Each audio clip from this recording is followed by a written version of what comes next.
इसका भारत एक अलग भारत था।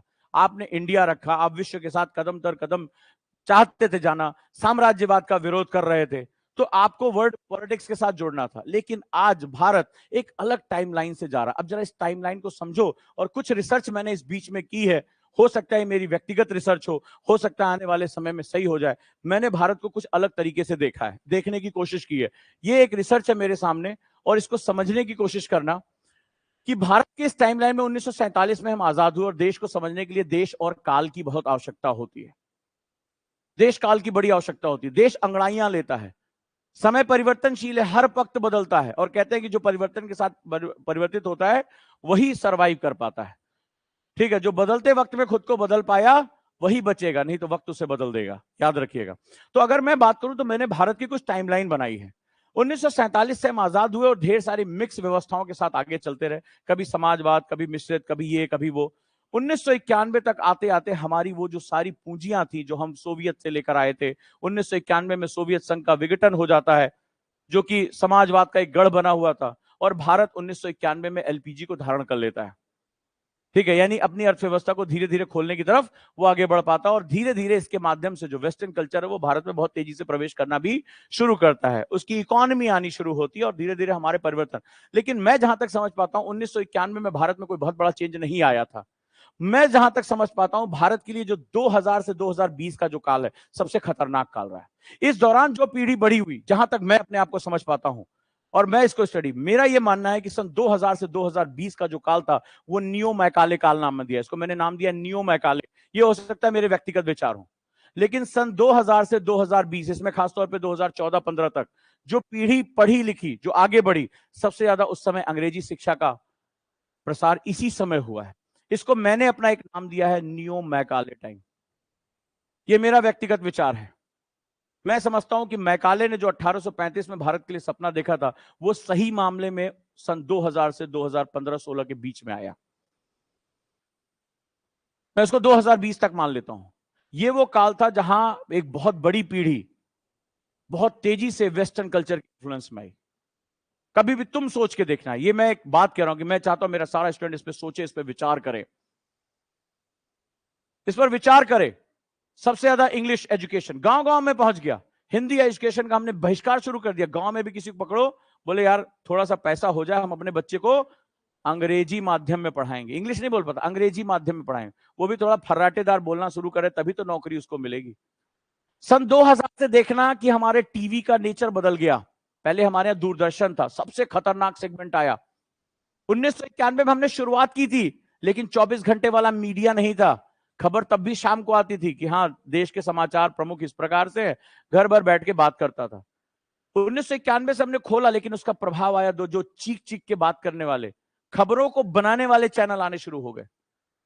टीवी सीरियल्स पहले फिर भी मर्यादित थे, लेकिन हर बहू अपनी सास के खिलाफ साजिश करेगी, हर सास अपनी बहू को उड़ा देने की बात करेगी।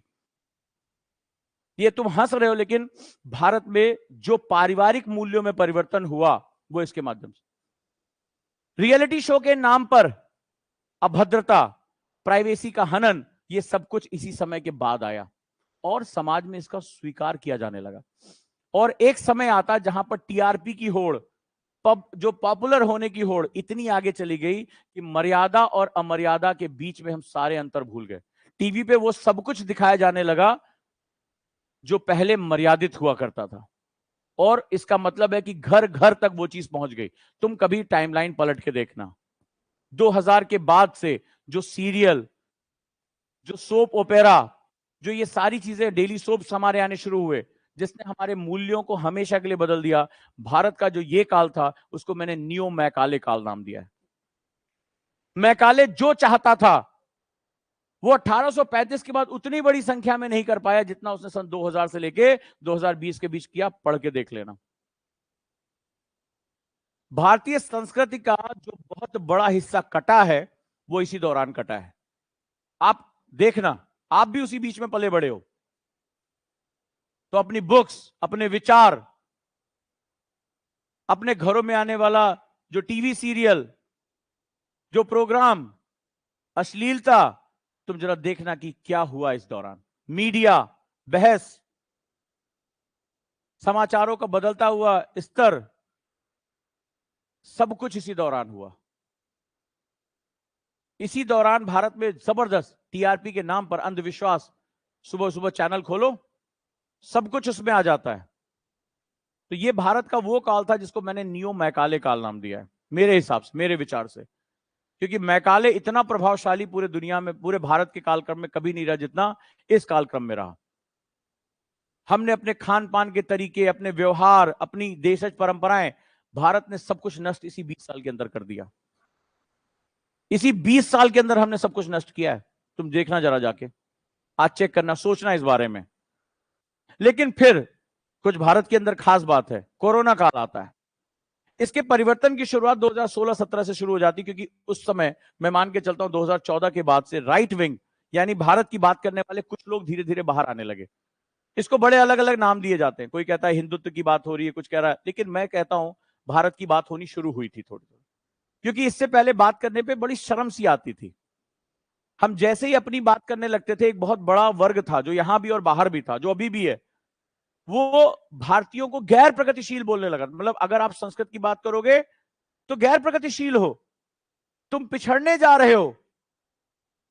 तुम जैसे ही अपनी परंपराओं की बात करोगे तुम एंटी सेकुलर हो गए, तुम तमाम तरह की चीजें, ये शब्द हमें फंसाते चले गए। 42nd कॉन्स्टिट्यूशनल अमेंडमेंट के बाद हमें फंसाते चले गए। विदेशों को हमने हथियार दे दिए कि तुम्हारी गर्दन काटते रहो, भारत को विभाजित करते रहो। परिवर्तन आया, लेकिन असली परिवर्तन आया जब हम घरों में बंद हो गए, काम धाम कुछ था नहीं। तो हमने डिजिटल मीडिया का सहारा लिया और हमने खोजना शुरू किया। खोजते खोजते अगर आज तुम जाके देखोगे तो भारत की बहुत सी चीजों पे लोग रील्स, शॉर्ट्स, वीडियोस बहुत बेधड़क होकर बना रहे हैं, खुलकर बात कर रहे हैं। भारतीय परंपराओं के बारे में बात हो रही है। जब भारत के अंदर से बात निकल रही है तो विदेशी भी उसको सुन रहे हैं। विदेशों में धर्म को छोड़ने वालों की संख्या बहुत बढ़ चुकी है। अगर हरे कृष्णा हरे रामा मूवमेंट की बात करें तो पूरे दुनिया में, मैं ये नहीं कह रहा हूं कोई धर्म अच्छा है या कोई धर्म बुरा है, लेकिन भारतीय परंपराओं की, आयुर्वेद की, भारतीय परंपराओं, आज हर कोई आ रहा है वसुधैव कुटुंबकम के बारे में बात कर रहा है। आज हम खुलकर अगर G20 की बात कर रहे हैं तो ऐसी व्यवस्थाएं की गई हैं कि विदेश से आने वाला हर व्यक्ति भारत की परंपराओं को समझ सकता है, देख सकता है, उसको भारत की झांकी खुले तौर पर दिखाई जाएगी। और ये बहुत जरूरी है कि हम दुनिया को बताएं कि हम अपनी चीजों पर बहुत बिलीव करते हैं, क्योंकि दिक्कत ही शुरू हुई, हमें सिखा दिया गया कि तुम अपनी चीजों पे बिलीव करना बंद करो। तो भारत का जो तीसरा कालखंड है, जो कोविड टाइम से हमें मिला, इत्तेफाक से कोविड बहुत खतरनाक था, लेकिन उसने भारत के लिए एक थ्रेशोल्ड क्रिएट कर दिया। भारत फिर से एक टर्निंग पॉइंट की तरफ चला गया और भारत की अगली शक्ति का उदय 2020 के बाद माना जाएगा, जहां भारत भारतीयता की तरफ बढ़ेगा। ये जानना, ये समझना हमारे